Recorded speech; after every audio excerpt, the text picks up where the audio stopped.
Nuestro siguiente himno es 218, a Jesucristo ven sin tardar.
Buenos días, hermanos.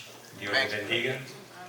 Para comenzar nuestra escuela sabática vamos a cantar un precioso himno que es el número 296, titulado Comprado con sangre por Cristo. Pero quiero aclarar algo. Cuando dice comprado por sangre de Cristo no comprendemos exactamente cuánto cuesta eso. Dice una cita que el valor que Dios le da a una sola alma. Así que todos los tesoros de este mundo se hunden en la insignificancia con el valor de un alma. Así que todo este mundo, con toda su riqueza, con todas sus propiedades, se hunde en la insignificancia. Cristo murió por todos. Así que qué precio tan elevado pagó Él por nosotros. Cantemos este hermoso himno, comprado con sangre por Cristo. ¿Listos los cantantes?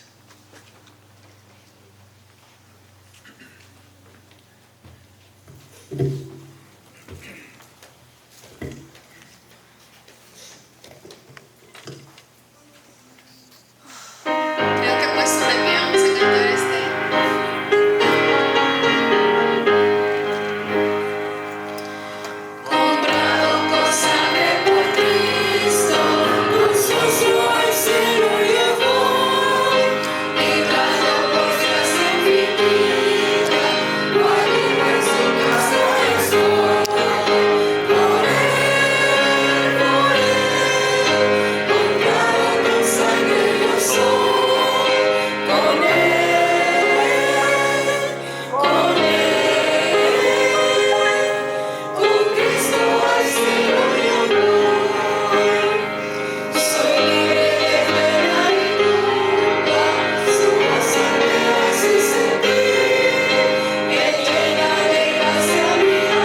Porque mejor es un día en tus atrios que 1000 fuera de ellos. Escogería antes estar a la puerta de la casa de mi Dios que habitar en las murallas de maldad. Porque sol y escudo es Jehová Dios. Gracias y gloria dará Jehová. No quitará el bien a los que andan en integridad. Jehová de los ejércitos, dichoso el hombre que en ti confía. Amén. Salmos 10, 11 y 12. Amén. Feliz sábado a todos, hermanos y hermanas. Qué alegría es poder reunirnos una vez más en la casa del Señor para adorarle en espíritu y en verdad. Sean todos muy bienvenidos a este lugar santo donde juntos nos acercamos a Dios para renovar nuestras fuerzas espirituales y fortalecer nuestra fe. Si hoy nos visitan por primera vez, te recibimos con amor como parte de esta gran familia de la fe. Para nosotros es una bienvenida tenerte aquí. Oramos para que sientas la presencia de Dios en cada himno, en cada oración y en el mensaje de su palabra. Una vez más, bienvenidos, que el Señor bendiga grandemente este culto y que salgamos de aquí renovados en su amor y en su gracia. Feliz sábado. Amén.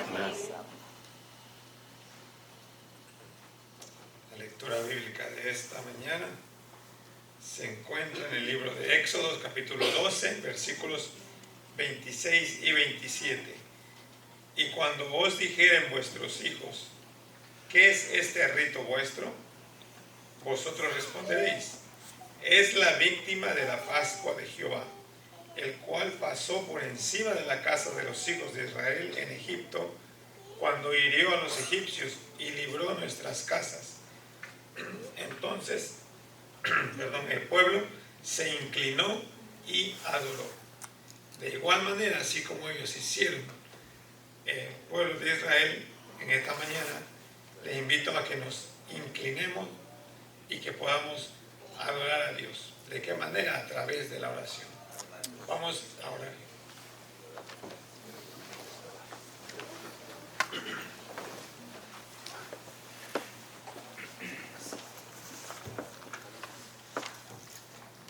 Cariñoso Dios que estás en los cielos, en esta mañana, Señor, gracias te damos por un sábado que nos da, Señor, de pasar aquí en la tierra. No es un sábado común y corriente, no, Señor, es un sábado en el cual tú haces un espacio para encontrarse con cada uno de tus hijos, Señor. Queremos en esta mañana adorarte, queremos en esta mañana, Señor, sentir de tu presencia. Es por eso, Señor, que nos ponemos en tus manos, en especial en este programa, Señor, que tenemos. Queremos que corazones puedan ser tocados, que empecemos a preparar, Señor, nuestro corazón, nuestra mente, para escuchar tu palabra. Queremos también, Señor, agradecerte porque ya estamos aquí, estamos con bien, nos has traído con bien, y te pedimos por aquellos hermanos que aún vienen en camino, que están haciendo planes para venir, tráelos con bien, cuida de sus caminos, para que así como nosotros sigamos en este sábado santo, Señor, seguir adorando tu santo nombre.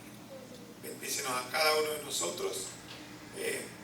Queremos entregarnos a ti, Señor. Queremos que esta semana sea una semana especial. Y desde ya te pedimos por el pastor que va a tener la semana de oración con nosotros, Pastor Ángel Rodríguez, que tú lo bendigas y que bendigas también a cada uno de nosotros para que podamos hacer un espacio, podamos hacer un tiempo, Señor, de podernos encontrar contigo todas las tardes aquí y recibir de tu Santo Espíritu. Bendícenos, levántanos con tu bendición, Señor, sé con nosotros siempre, en el nombre de Jesús. Amén.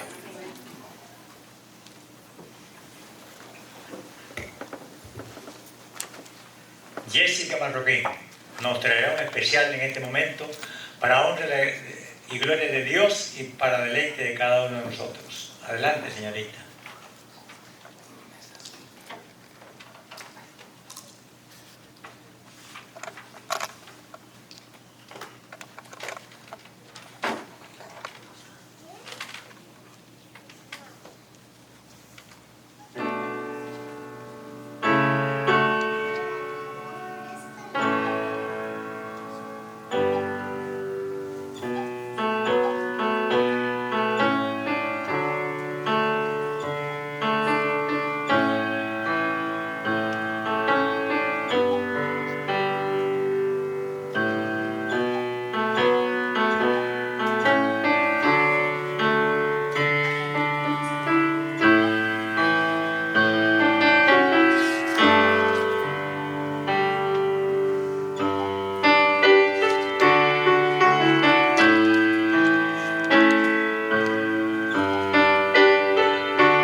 Ver equivale a 1000 veces oír.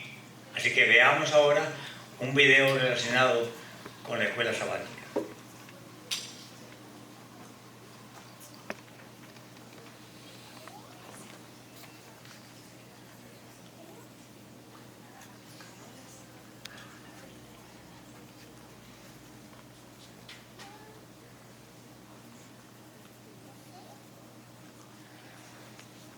No solo es una muestra del juicio divino, sino también una expresión de su fidelidad a las promesas que hizo a Abraham, Isaac y Jacob.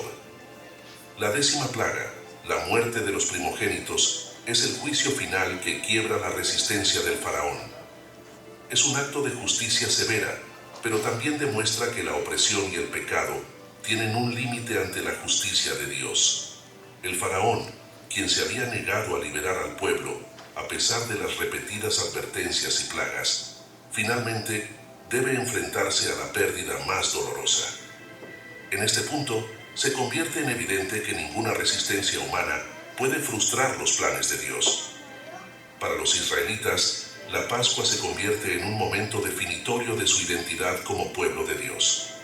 Después de esta noche, se les ordena celebrar la Pascua todos los años como una conmemoración de su liberación de Egipto. Es una fiesta que no solo recuerda el pasado, sino que también señala el poder redentor de Dios y su capacidad para salvar en medio de las circunstancias más oscuras. La historia de la Pascua en el Éxodo nos ofrece varias lecciones valiosas para nuestra vida cristiana. En primer lugar, nos recuerda el poder redentor de Dios. Así como los israelitas fueron salvados por la sangre del Cordero, nosotros, como cristianos, somos redimidos por la sangre de Cristo, el Cordero de Dios. La Pascua es un recordatorio de que nuestra salvación no depende de nuestras obras o méritos, sino del sacrificio perfecto que Cristo hizo por nosotros. También vemos en esta historia la importancia de la obediencia a las instrucciones de Dios. Los israelitas tuvieron que seguir las instrucciones detalladas. This week, we're hosting a free trading and investing workshop right here in Atlanta. Inside, de sacrificar el cordero y marcar las puertas con su sangre. Su obediencia fue esencial para su protección. De manera similar, como creyentes, estamos llamados a obedecer la palabra de Dios, confiando en que su plan es para nuestro bien y que nos guiará a la salvación. Otro aspecto importante es el concepto de liberación. La Pascua marcó el fin de la esclavitud para los israelitas, pero para nosotros simboliza la liberación del pecado y la muerte a través de Cristo. La historia de la Pascua nos recuerda que Dios no solo nos libera de las cadenas físicas o emocionales, sino también del poder del pecado. Al igual que los israelitas caminaron hacia su libertad, nosotros también somos llamados a vivir en la libertad que Cristo nos ha dado. En Éxodo 12, 31, Voy a 33, pedirle a se Cristal narra, si lo puede parar. e hizo ahí. llamar a Moisés y a Aarón de noche. Gracias. Puestos de pie, vamos a cantar el himno tema de la escuela sabática esta mañana.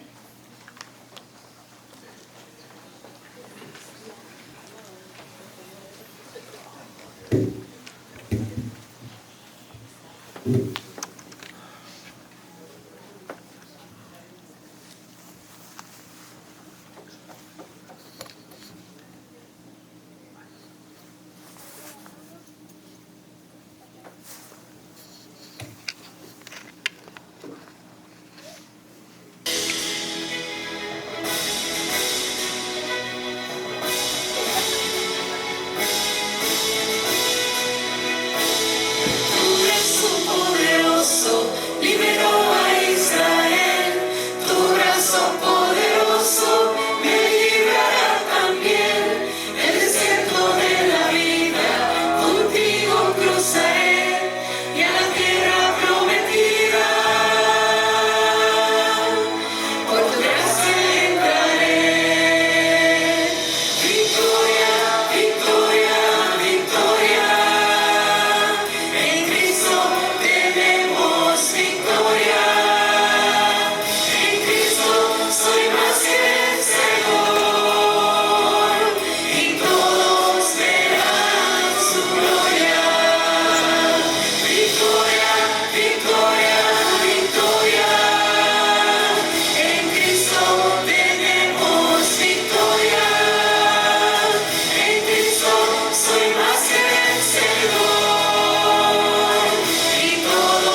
esta mañana tengo una audiencia variada.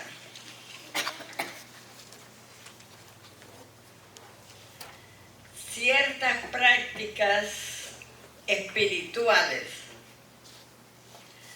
han sido ampliamente reconocidas a través de la historia como muy esenciales para la vida espiritual. Sin embargo, hay una que de veras para mí es la principal, después de Cristo, y es nuestra relación con Él, en forma personal y en forma familiar. Y en esto me lleva al culto familiar. La restauración de nuestra vida espiritual está en nuestra relación con Cristo. Entre más nos relacionamos con Él, más nos vamos a asemejar a Él. Otro tipo de distracción que el mundo tiene hoy y que el diablo es muy astuto y ha puesto es el trabajo. Muchos dicen que no tengo tiempo. Pues mire, levántese un poquito más temprano para que le dé el tiempo. Porque si no, estamos acarreados, corriendo y no tenemos tiempo con Dios. Y cuando venimos a ver, salimos sin tener una oración, ni nosotros ni con nuestra familia. Y a veces decíamos de que Dios haga milagros sin nosotros haber hecho nada. Dios a veces en su misericordia lo hace, porque Él conoce más allá que nosotros. Y saben que tanto las distracciones sociales como voy de vacaciones, ¿verdad? Es muy lindo y deberíamos de tener vacaciones. ¿Y cuántos de nosotros en las vacaciones hacemos nuestra devoción personal? No quiero respuesta, pero cada cual sabe.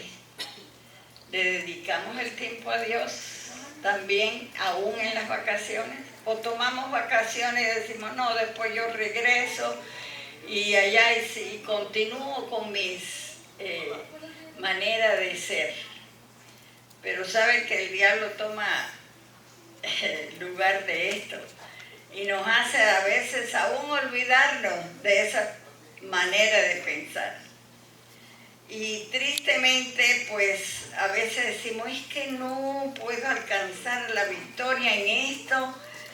Y si vamos a ver, es que no hemos sido constantes en nuestra relación con Dios. Somos esporádicos. O cuando me acuerdo, o cuando tengo el tiempo, o cuando puedo reunir a la familia. Porque no todos, uno para la escuela, otro para el trabajo, otro para la casa. Y así que tengo que hacer esto. Y si nos llevamos por lo que tengo que hacer, nunca vamos a sacar el tiempo para con Dios. Y se nos complica más, ¿saben? A veces no que se me ha olvidado, pero llega aparentemente una emergencia y dejo de mi devoción. ¿Y qué pasa? Que el día se ha complicado, pero en grande. Y cuando viene a ver uno, ya está de noche. Pues ya se nos reunió con el culto de la noche. ¿Y qué pasó con el culto de la mañana? Eso nos puede haber pasado a todos, hermanos. Es una lucha constante en nuestra vida espiritual. Pero como dice el canto que acabamos, dice victoria, victoria, victoria, ¿verdad? Si hemos fallado un día, si hemos fallado una semana, si hemos fallado por mucho más tiempo, todavía hay tiempo. les insto por amor de Cristo. Mire que este pequeño temita, he tenido mucha oración por esta temita, porque digo, Señor, hemos fallado todos. Yo no puedo decir ni que yo soy más santa ni nada de eso. Todos hemos fallado, menos o más en esta cosa. Pero por favor, por amor a Cristo, estamos en el tiempo de veras que no sabemos qué va a pasar el día de mañana. Tenemos que vivir el día de hoy. Y ojalá que pensando eso, porque a veces pensamos, no, que aquí en 10 años, cuando yo me case, mire, yo voy a hacer el culto así, asado y esto y lo, algo perfección. Pero el tiempo pasa, nos casamos y no hacemos eso. Pero hermano, esto no es a distancia, esto es ahorita. El Señor está haciendo un llamado a todos, a que nosotros en nuestra vida espiritual dediquemos tiempo. Y no quiera ser usted, no, pues como no lo he hecho, voy a dedicar 1 hora y ese me va a hacer por 2 meses que no lo hice, ¿no? Porque usted no va a comer tampoco si ayunó 2 o 3 días y quiera comer por esos 2 o 3 días, no lo haga. El asunto es, si usted no tiene el hábito, comience por poquito.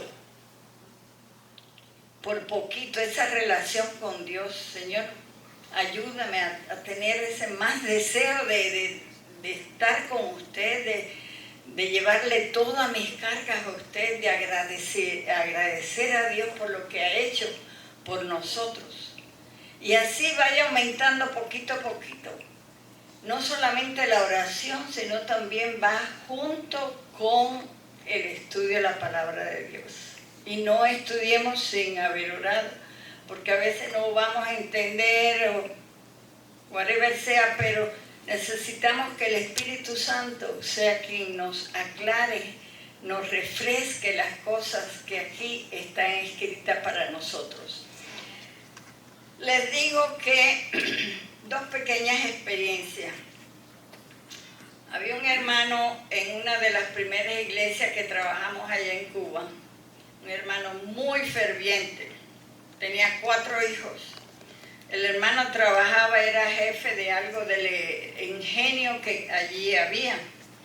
Y el hermano tenía que estar en el trabajo a las 5:30. Tenía que él estar en el trabajo. ¿A qué hora ustedes creen que levantaba a sus hijos? A sus 4 hijos y a su esposa. A las 4:30 de la mañana. Los niños dormidos iban con su frazadita, todo. Unos se quedaban dormidos, otros nada. Pero él hacía su culto. Hermano, de esos 4 muchachos, hoy ya son hombres, mujeres, abuelos, están en el Evangelio. Al principio se quedaban dormidos, uno más que otro y qué sé yo, pero todos ahí se mantuvieron en el camino del Señor. Alabado sea Cristo por eso. De mi familia, éramos 8, conscientemente 7 se mantuvieron en el camino. Por la gracia de Dios solamente que el que se desvió, solamente la gracia de Cristo sea que él sea salvo. Por las oraciones de mis padres hacia él. Después me casé, gracias a Cristo, traté de hacer el culto siempre, mi esposo bien ocupado, pero aquí le digo a los hombres, pastores o ancianos, son los más dedicados. Estamos tan dedicados a la obra que a veces nos olvidamos del director de la obra. No, que no pase eso en nuestra vida. Estar tan ocupados que no nos acordemos de por el cual estamos trabajando. Otra cosita, si en el hogar el mero jefe es el padre, el que Dios le va a pedir cuenta. Pero si aún por H o por B no es el director espiritual, que sea ella, la directora espiritual. No dejemos el hogar así porque él no lo hizo y que no. Usted como madre es la responsable. ¿Cómo deben ser los cultos en el hogar? Cortos si son pequeños y atrayentes, con cantos y alabanzas. ¿Qué debe haber también? Se le enseñársele a los niños a orar para que ellos tengan su propia relación con Dios. Cuánto me alegra ver a mí, y lo digo aquí en forma clara, de los niños aquí cuando tienen la historia y la maestra pregunta a la que tiene la historia, ¿quién quiere orar? Qué lindo ver los niños cuando levantan la mano, ¿verdad? Y que quieren orar. Tiago es uno de los que a mí me fascina oírlo orar, de veras.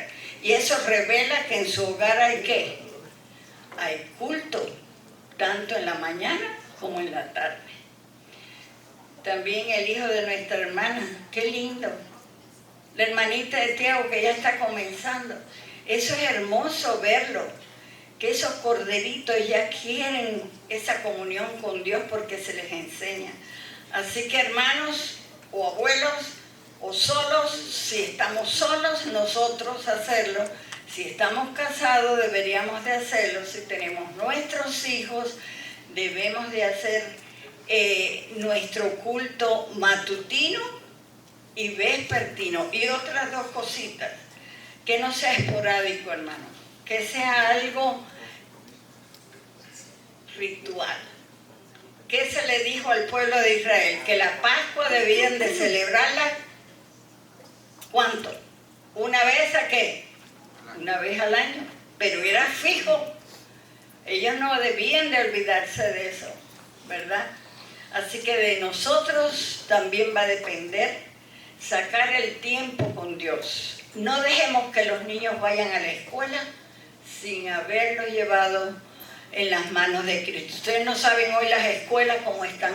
Cualquier loco, cualquier niño, cualquier maestro, y matan a uno de nuestros hijos, diga usted, y que no ore.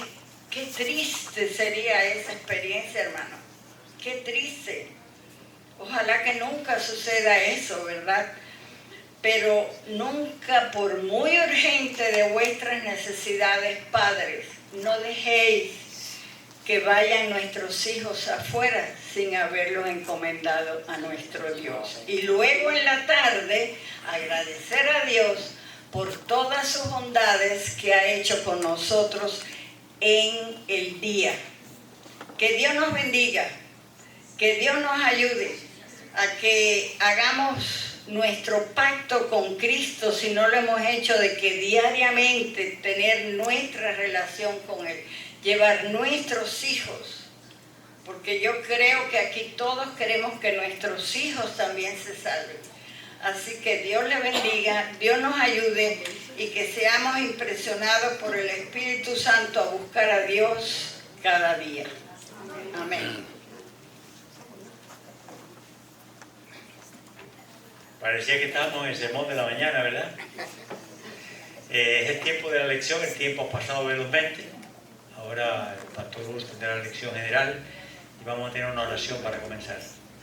Padre nuestro que estás en los cielos, imploramos que ahora al repasar la lección de la semana tengamos tu Santo Espíritu para poder comprender más profundamente esta hermosa lección.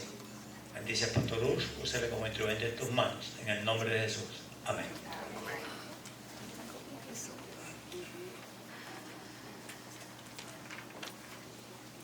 Muchas gracias a todos los que colaboraron con este programa que fue presentado por la clase número 2. Sin su ayuda no hubiéramos podido tenerlo, ¿verdad? Pastor Utz, el tiempo es suyo.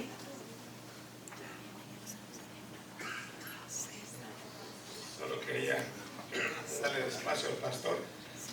Sé que tenemos la clase en general, había alguien invitado, programado, pero por unas razones me confirmaron de que no va a poder estar la persona, pero tenemos una gran bendición de que estamos bendecidos por muchos pastores, y cuando nos dice el pastor, nos toca batear de último, tenemos que salir. Así que le agradezco al pastor Utz por estar dispuesto, ¿verdad?, a ayudarnos con la lección de escuela sabática. Así que es de último momento, pero como yo siempre he dicho, la escuela sabática vienen los maestros y la dan, pero los que la complementan y hacen todo lo demás son cada uno de ustedes. Así es que vamos a tener una lección muy bonita. Yo solamente le voy a hacer la introducción al pastor para que él pueda de ahí tomar lo que es la lección. La lección va a hablar esta vez acerca de la Pascua. Ya se vieron, en la lección pasada hablamos de qué, de las plagas. Y llegó la 1, la 2, la 3, hasta la número ¿qué? 9. Y faltaba la última plaga. Pero esta es la que se va a tratar el día de hoy. Hay mucho material, hay muchas cosas. Hermanos, si usted tiene algo, levante la mano, en algo no estamos claros aquí, con la ayuda de todos podemos salir claros, y sobre todo con la ayuda de la palabra de Dios, ¿verdad? Pero ya vimos a un Dios amoroso, ya vimos a un Dios que de una u otra manera hablaba a su pueblo, vimos cómo vencieron los dioses egipcios, el único Dios, el verdadero, fue el que salió victorioso, y hoy viene el título de la Pascua. Así que le vamos a dar el espacio al pastor para que nos pueda ayudar con eso.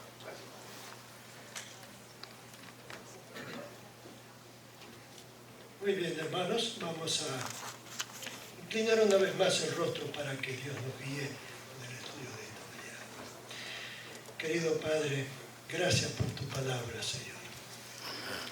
Es una luz maravillosa para guiarnos en este confuso mundo en el cual vivimos. Sabemos, Señor, que todo está en tu control, porque este mundo que parece caótico, pero sin embargo sabemos que el control de todas las cosas está en las manos de nuestro Dios Todopoderoso. Bendícenos ahora al meditar en esta lección para que podamos sacar lecciones que sean útiles para nosotros. Te lo rogamos en el precioso nombre de Jesús.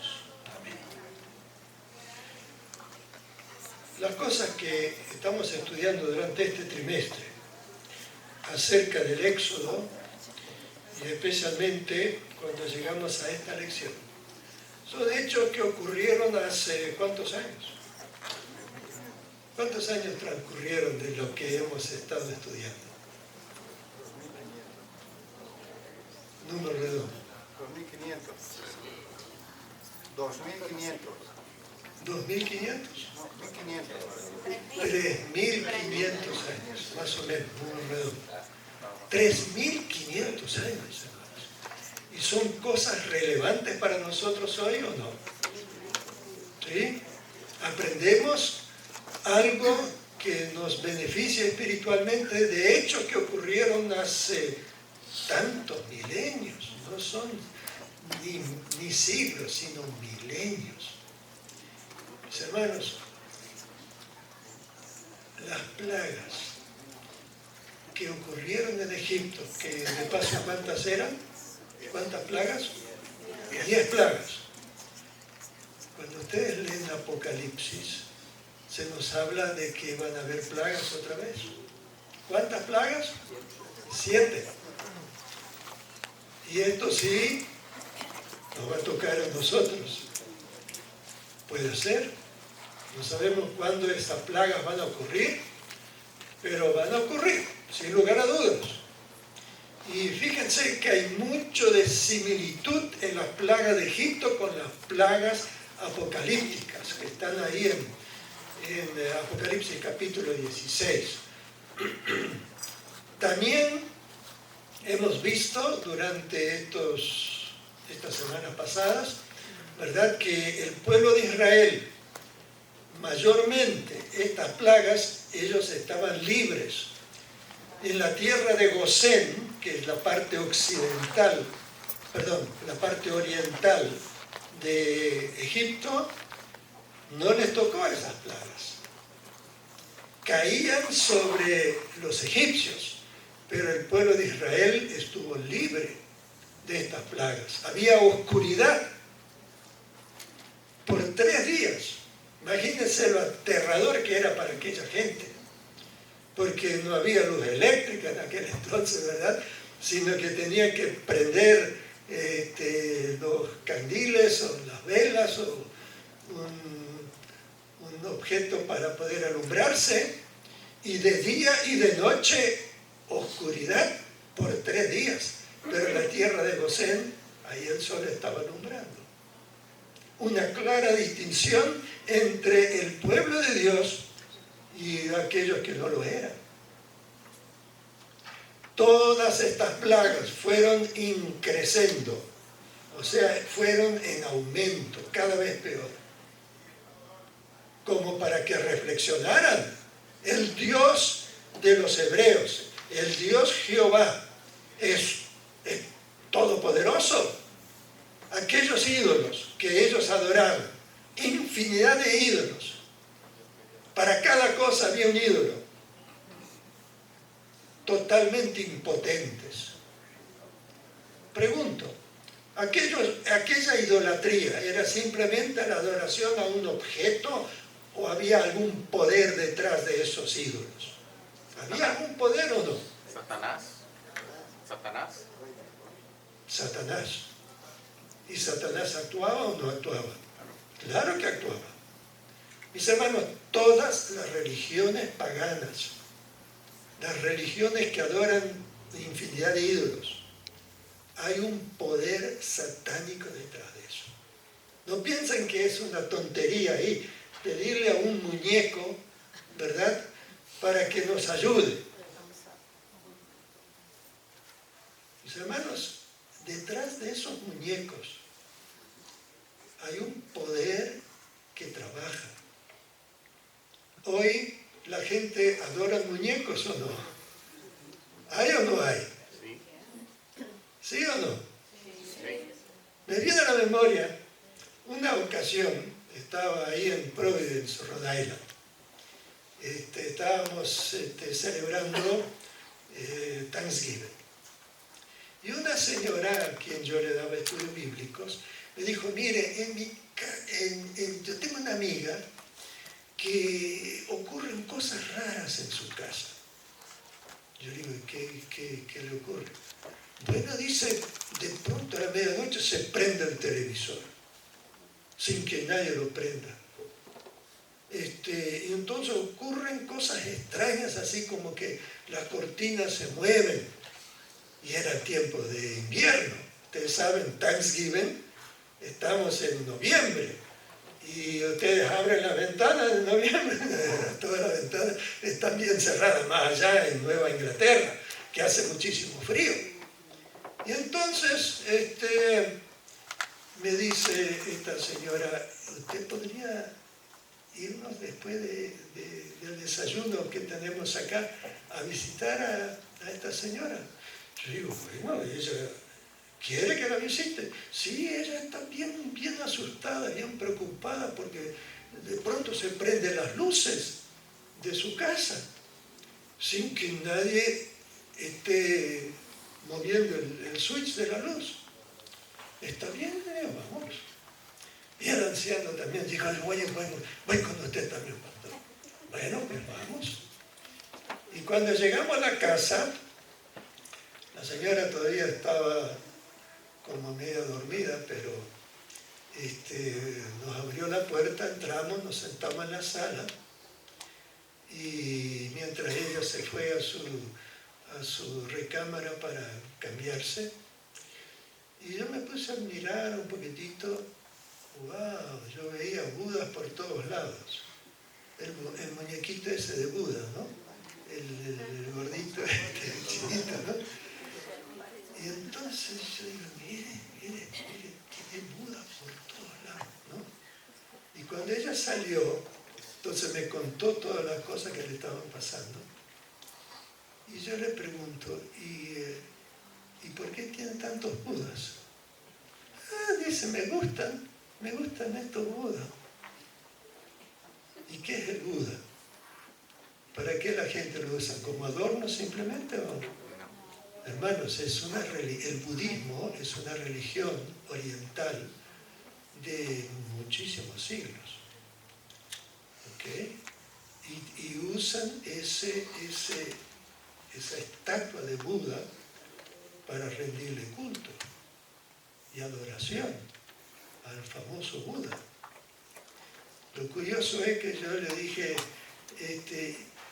después de que todas estas cosas le están sucediendo, ¿por qué no limpia su casa y saca todos esos Budas de ahí?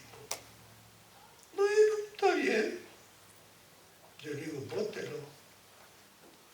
No lo guarde por ahí en el basement, en algún lugar. Bótelo al zafacón.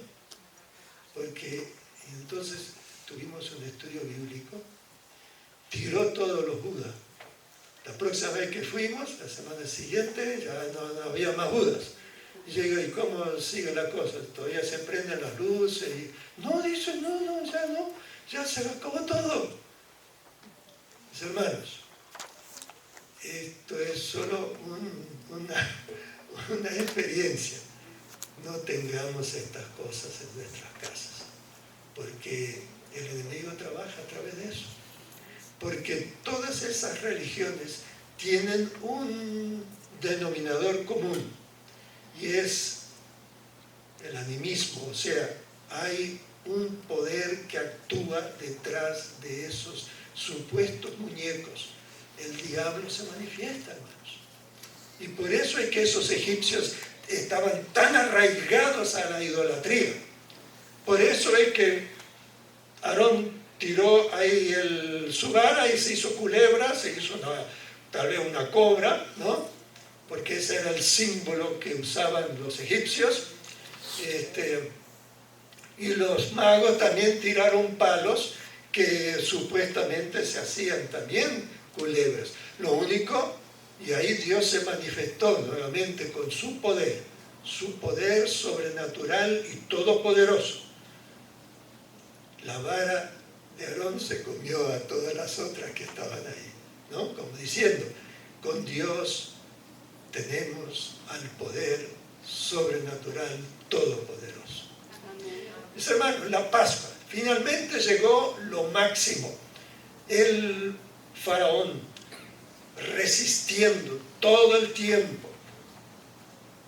Cada vez él estaba convenciéndose más. Pero el convencimiento es una cosa y la conversión es otra. Podemos estar convencidos de que la Biblia tiene la verdad, pero usted también la obedece. Porque si yo solamente intelectualmente digo, sí, Dios existe, pero hago lo que se me da la gana. No funciona así. Mis hermanos, se instituye el primer rito que el pueblo de Israel iban a observar, que era Pesaj. ¿Qué es Pesaj? La Pascua. Hay un título durante la semana que hemos estudiado que se llama Pesaj, ¿no? La Pascua. Y la palabra esa Pesaj tiene su significado, ¿verdad? Que quiere decir, ¿verdad?, que ellos debían obedecer ese rito. Y el pasaje de memoria que nos dice, y cuando sus hijos les pregunten, ¿qué significa este rito? Responderán, es la víctima de la Pascua en honor del Señor, que pasó por alto las casas de los israelitas en Egipto, cuando hirió a los egipcios, libró nuestras casas. Pero había un elemento clave que todo israelita tenía que tener en cuenta, y era que debían hacer algo, una manifestación de fe de lo que Dios iba a hacer esa histórica noche, porque era una noche solemnísima. había llegado el momento de entre la vida y la muerte de muchísimos miles de jóvenes y niños egipcios. Ahora sabemos, mis hermanos, que el pueblo de Israel hizo mella ese rito, que hasta el día de hoy los israelitas o judíos, porque ya Israel prácticamente desapareció, los sobrevivientes son solamente los judíos, que son los descendientes de la tribu de Judá, ¿verdad? Todavía ellos lo guardan. Además de que guardan también el Yom Kippur. El Yom Kippur es otro rito que ellos celebran por allí por octubre, el día de la expiación. Más también otros rituales que el pueblo hebreo lo observa, pero especialmente la Pascua. ¿Cuándo se celebra la Pascua? ¿En qué mes más o menos? ¿Tienen una idea? De abril. Abril más o menos, sí. Fluctúa un poquitito, ¿no es cierto? Pero más o menos en ese mes. Ese era el mes de Abib, el primer mes del calendario hebreo. ¿Okay? Por eso Dios le dijo, este es el mes primero para ustedes. Un recordatorio. Ahora, una pregunta. ¿Por qué tenían que morir los primogénitos? ¿No hubiera sido mejor que hubieran muerto todos estos tercos padres? Porque cuando vino el granizo, también se les dijo, miren, guarden todo el ganado y que nadie esté fuera de la casa, porque el que esté allá afuera va a morir por el granizo. Granizo. Jamás granizaba en Egipto. Si ustedes se ubican un poquitito geográficamente, es parte del desierto de Sahara. Ustedes, si van a Egipto, yo tuve el gusto una vez de visitar Egipto hace 40 y pico de años. Íbamos viajando desde Jerusalén, que salimos de mañana, para llegar a El Cairo, la capital de Egipto. Y aquello era desierto y desierto y desierto, arena y arena, y de vez en cuando unas palmeritas por ahí, un oasis en medio del desierto, prácticamente deshabitado, porque ¿cómo se puede vivir en un lugar donde no llueve, donde no hay agua? Entonces, donde hay una fuente de agua, pues ahí hay gente. Aunque sea beduinos allí alrededor de unas palmeras donde hay un oasis. Pero cuando uno llega a Gosén, ya todo está verde, ¿no? Yo me recuerdo, era como en octubre que estábamos viajando por ahí, y habían mangos, qué ricos mangos, así al lado del camino, y yo y decíamos, pare, queremos comprar mangos. Nunca paró el bus, ¿no? Pero ¿y por qué no para? Después nos explicó el guía, peligroso. Todos ustedes son turistas, la mayoría americanos que vienen de Estados Unidos, y parar aquí en medio de esto no es safe for you, ¿ok? Mejor, si quieren comer mango, cuando lleguen a su tierra, coman todos los mangos que quieran. Bueno, pero veíamos ese verdor, ¿verdad? Cuando llegamos al canal de Suez, un barco en medio del arenal.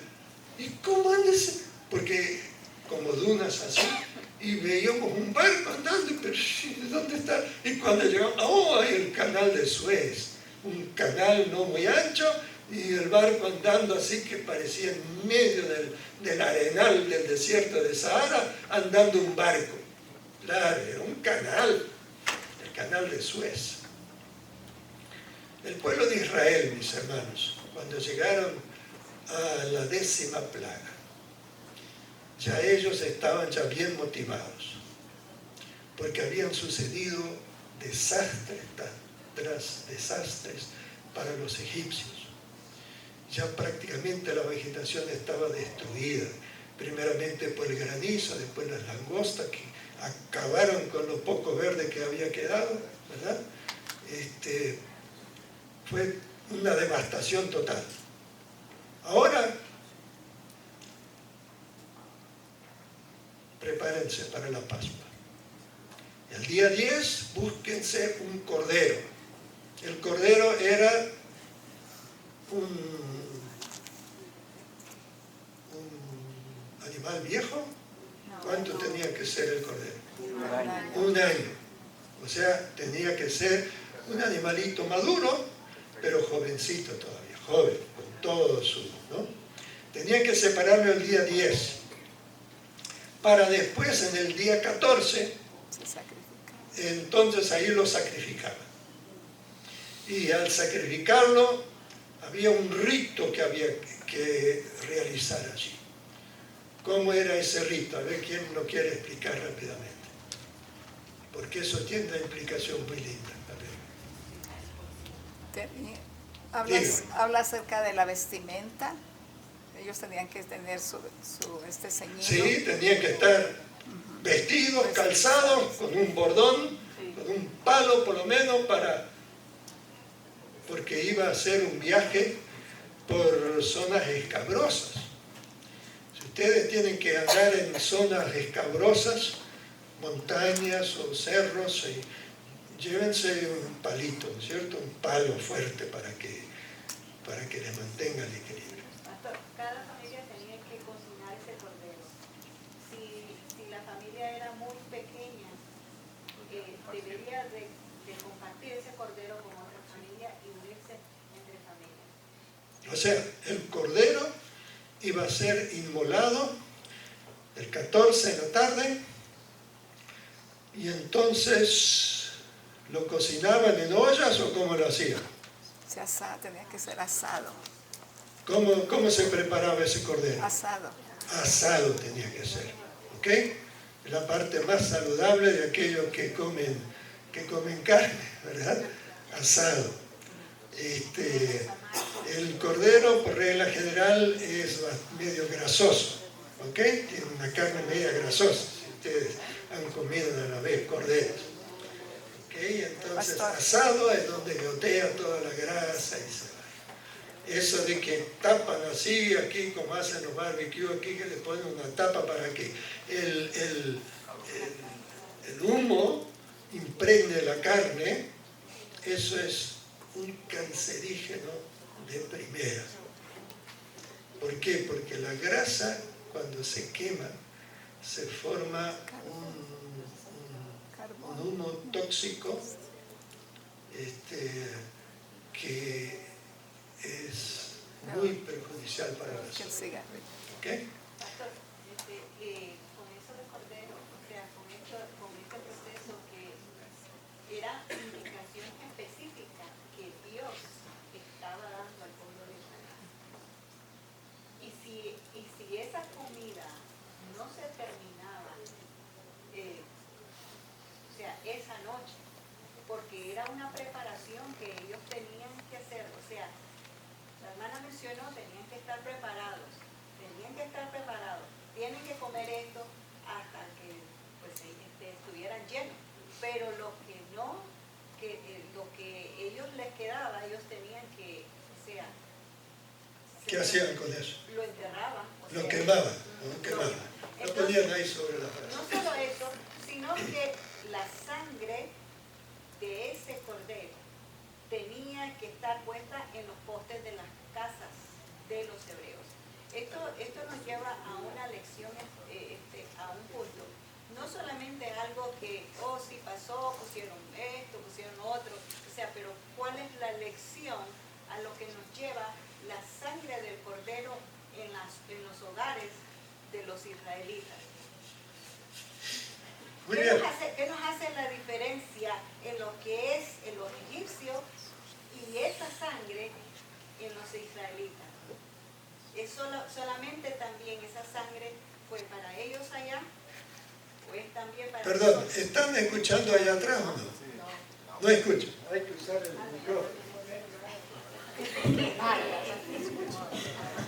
Ok, ahora sí. Sí podemos estar. No, para que si no usted habla para mí nomás. Queremos que todo el mundo esté como esta, es una clase gigante. Y de paso, hermanos, la clase en conjunto que iba a hacer hoy, yo no estaba en ese programa, ¿okay? Estoy como cuando juegan el fútbol, ¿no es cierto? El que está en el banquillo, cuando se accidenta alguien, pues lo llaman para que sea el titular ahora. Sí, dígame, siga Tamara. Solamente mencionar lo de la sangre. O sea, quita el micrófono. el proceso de la comida del cordero y demás, pues ya ustedes lo tienen en repaso la lección. Sin embargo, lo que estoy mencionando es de que este punto de la sangre del cordero, de lo que ellos iban a consumir esa noche, eran puestas en eran indicaciones específicas que Dios le estaba dando al pueblo de Israel. O sea que es muy importante que nosotros como pueblo de Dios sigamos las indicaciones específicas que Dios nos da. Ahora, esa sangre estaba puesta de tal manera que cuando pasara el ángel de la muerte, no tuviera que tocar a los primogénitos de Israel. Entonces, el punto es, esa sangre era solamente para ellos allá en el pueblo de Israel. Esa sangre también debería estar pintada en nuestros hogares, en nuestras familias. Es algo para que nosotros lo pensemos. Las lecciones no son para el pueblo de Israel aquel, sino que es para ejemplo de nosotros, para que lo pongamos en práctica. Muy bien. Hermana Lazo. La otra cosa, cuando se comía ese cordero, dice también que tenía que comerse con hierbas amargas y pan sin levadura. Las hierbas amargas significaban que la vida nuestra es amarga sin Cristo. Y la pan sin levadura, la levadura tiende a hacer crecer el pan. Eso es el pecado que se crece cuando Cristo no está en nosotros. Por eso tenía que ser hierbas amargas y pan sin levadura. Gracias, hermano. O sea, que la Pascua era primeramente conmemorativa. Ellos, al celebrar la Pascua a través de los tiempos, recordaban cómo ellos fueron liberados de la esclavitud, cómo Dios había actuado en una forma extraordinaria para librarlos a ellos, cómo Dios los había protegido. También, además de ser una fiesta conmemorativa, era también una señal tipológica de lo que iba a ocurrir en un futuro. O sea, mirando hacia atrás, veían cómo Dios había obrado para liberarlos. Mirando hacia adelante, podían ellos ver lo que vendría a ser la liberación definitiva de este mundo de pecado y de esclavitud que nosotros vivimos ahora. Porque aunque habían esclavos en aquel entonces, ¿hoy hay esclavos o no? ¿Hay esclavos? ¿Qué tipo de esclavos hay? ¿Qué clase de esclavitud hay hoy? De todo tipo, hermanos. Hay personas que trabajan como esclavos, que si te quejas, te botamos. O llamamos a la migra para que te deporten de una vez. ¿Ya? Son esclavos.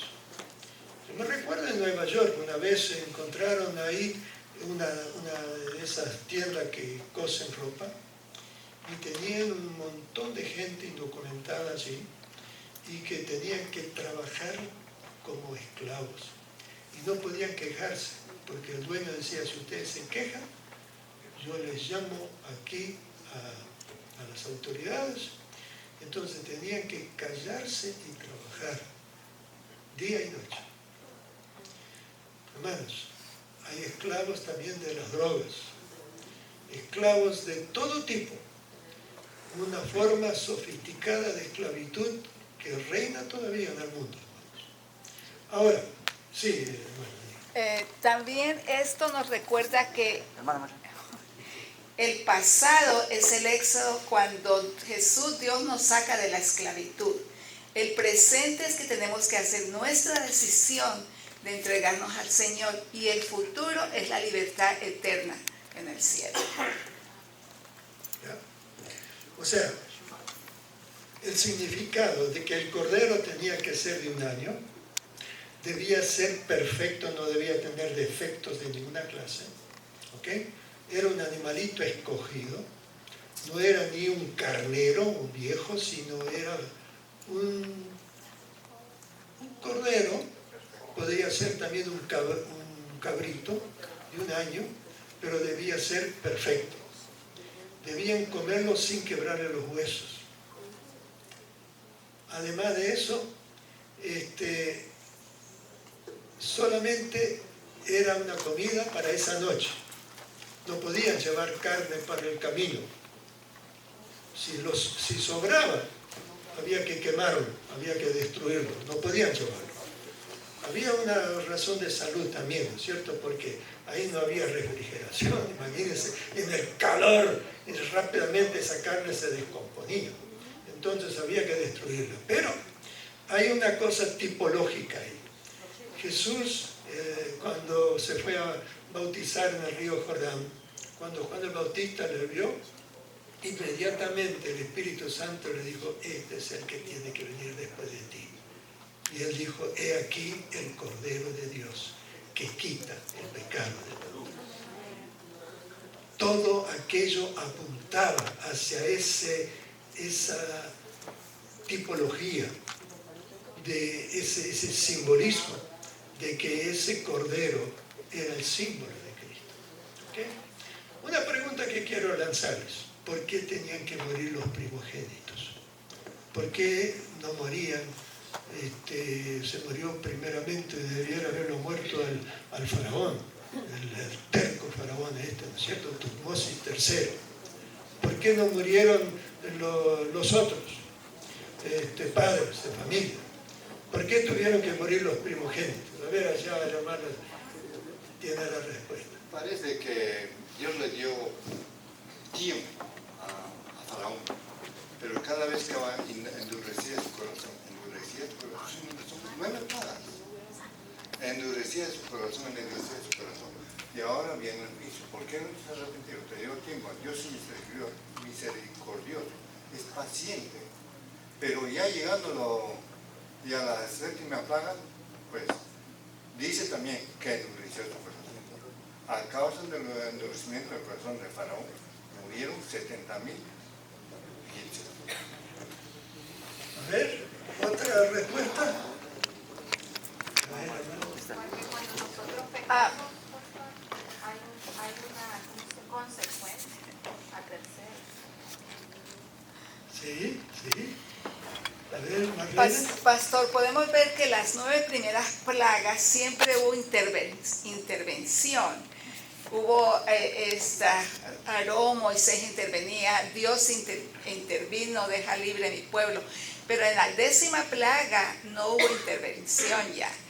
Y lo principal de esta lección de la Pascua es que se está señalando a Jesús como el Cordero y como el primogénito de Dios. Entonces yo pienso que fueron todos los primogénitos porque estaba señalando también al primogénito que es Dios.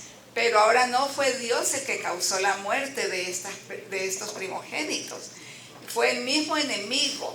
Dios no envía la maldad. Dios permite por aquello del libre albedrío.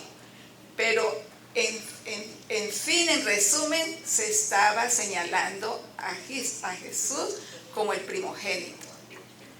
Muy bien. Una interesante explicación. A ver, Tamara tiene tiene también luz. Quiere compartir. Diga. ¿Puede decir lo que dijo la lección? Lo que se siembra se cosecha. ¿Me escuchan? Sí. Ahora sí. Lo que se siembra se cosecha. Anteriormente, ¿quién mandó a matar a todos los niños hebreos que nacieran? El faraón, ¿verdad? Entonces, esto mismo vino a suceder a ellos. Los primogénitos de los egipcios tenían que morir. Ahora, cuando el faraón había decretado la muerte de todos los niños varones, no eran solo los primogénitos, sino todo varón que nacía. Porque Moisés no era el primogénito, era el más chiquito de los 3 hermanos. Primero estaba María, después vino Aarón, que era 3 años mayor que él, y después vino Moisés. Hermanos, déjenme darles mi explicación, ¿está bien? Nosotros vemos aquí que esos primogénitos, evidentemente, la gran mayoría, eran inocentes. ¿Por qué tenían que morir esos niños inocentes? ¿Ya? ¿Por qué no morían entonces los padres? O el padre, que debiera haber obedecido, porque no solamente eran los hebreos los que se salvaron, sino también muchos egipcios que vivían entre los hebreos, que habían también hecho lo que Dios había mandado. Maten el cordero, pinten el dintel de la puerta, los 2 postes y el dintel con sangre. Ahí hay una enseñanza tipológica muy linda, ¿verdad? Porque todo eso apunta hacia Cristo. Pero entonces, dígame, cuando murió Jesús en la cruz, ¿no murió inocente? ¿No fue una muerte inocente? Mis hermanas, a través de los siglos, siempre el pueblo de Dios, su culto giraba en torno a un altar, donde sacrificaban los inocentes animales. Cuando alguien pecaba tenía que llevar un corderito, o llevaban un cabrito, o llevaban un becerrito, o si eran tan pobres que no podían tener un cabrito, un becerro o un animalito eso, aunque sea una palomita, llevaban, ¿verdad? ¿Cuál era la enseñanza detrás de esto? El inocente muriendo por el culpable. ¿No es esta una enseñanza para nosotros?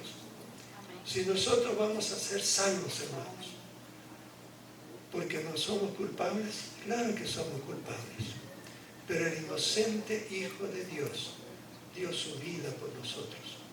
Y gracias a esa muerte de Jesús en el Calvario, que nosotros tenemos la esperanza de la redención.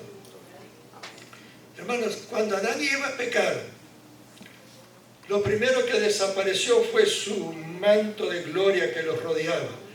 Y ahí cuando desapareció esa vestidura celestial, quedaron desnudos. Comenzaron a buscarse alguna forma para cubrirse, hojas de higuera. Pero entonces cuando Dios vino, y ellos tuvieron que reconocer lo que habían hecho, habían desobedecido, entonces Dios los vistió. ¿Con qué los vistió? Pieles de cordero. Con las pieles del cordero. Pieles. ¿Y dónde sacó las pieles? De un corderito. Del No cordero que mató a Eva. Eva. Un becerro, pero dice que eran pieles. O sea que evidentemente ese mismo día, cuando Adán y Eva pecaron, murieron los inocentes animalitos para vestirlos a ellos, para que no anduvieran expuestos, desnudos. ¿No es una lección? Pasó el tiempo y nacieron Caín y Abel. Y ahí se levantó Caín contra Abel un hombre inocente, fiel a Dios, haciendo las cosas como Dios manda, y finalmente matan al inocente. Cuando Dios le dijo, mira, toma a tu hijo, tu único, y sacrifícalo en el monte que yo te voy a decir cuál. Y por 3 días estuvo caminando hasta que llegó al monte Moria, el mismísimo lugar donde después, siglos después, Jesús iba a morir. Y ahí la orden era, tienes que sacrificarlo. Y ahí se pone el inocente Isaac sobre el altar. Y nosotros conocemos la historia. Nuevamente la enseñanza del inocente muriendo por el culpable. Pasaron los años, en los tiempos de Salomón, cuando él tuvo su relación con Betsabé y nació aquel niño. Y Dios le dijo, ese niño va a morir. Y murió. Y David lloraba, Señor, ¿por qué? Mejor hubiera yo muerto, porque yo soy el culpable. ¿Por qué tiene que morir el niño? ¿Qué culpa tiene el niño? El inocente muriendo por el culpable. Esa es la gran enseñanza, mis hermanos, ¿no? Así también nosotros podemos darle gracias a Dios, porque el inocente Hijo de Dios murió en el Calvario, para que nosotros, culpables pecadores que somos, tengamos la redención de nuestro Señor. Hermana Marlene. Es muy importante que el versículo de memoria dice que esto hay que cuando los hijos pregunten qué será esto, se les recuerde, y es muy importante que nosotros le enseñemos a nuestros hijos. Yo sé que queda poco tiempo, pero hablando del juicio de Dios, Dios es el dador de la vida, porque Jesús dijo, yo he venido para que tengan vida y la tengan en abundancia. El causante de la muerte es el enemigo, porque el juicio de Dios no es para condenación, el juicio de Dios es para restauración. Entonces tenemos que recordar siempre eso, que nada de lo que es malo y destructivo viene de Dios, es la consecuencia del pecado. Sí, la consecuencia del pecado, pero también es una realidad que Dios va a actuar, va a actuar finalmente destruyendo este mundo de pecado, porque cuando Jesús venga en su segunda venida, los elementos ardiendo serán deshechos.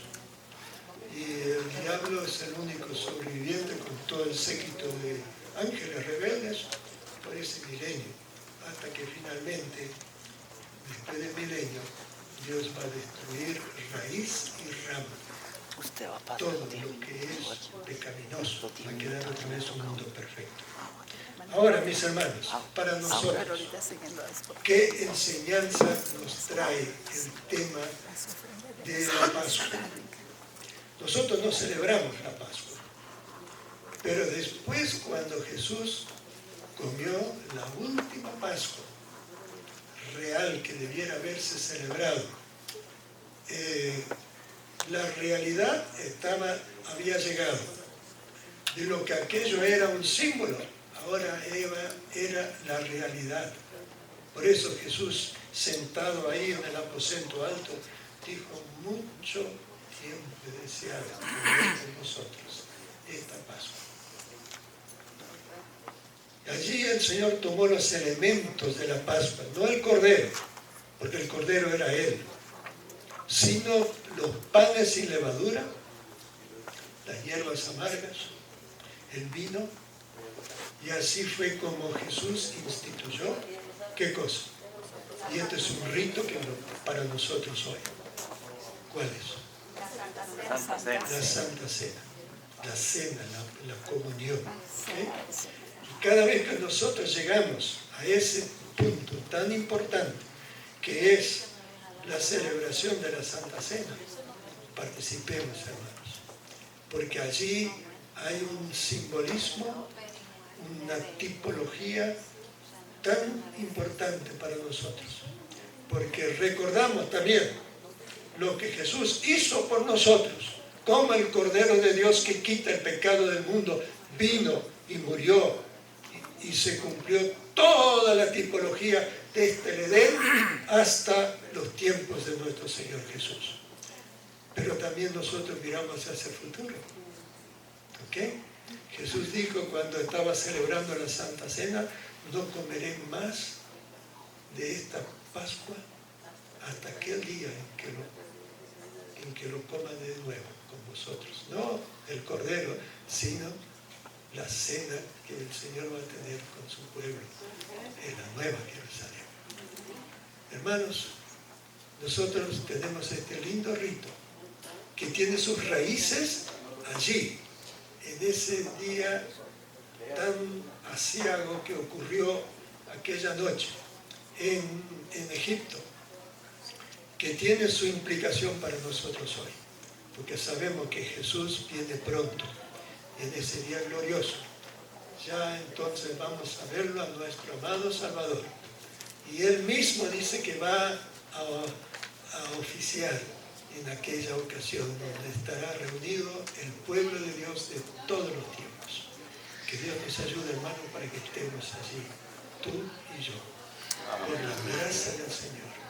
No porque tenemos algún mérito, solamente por la gracia. Y así como se salvaron aquellos primogénitos aquella noche, fue por la gracia del Señor que estaba ejemplificado allí, en el dintel con la sangre y el cordero que ellos estaban comiendo, con los panes sin levadura y la levadura símbolo del pecado.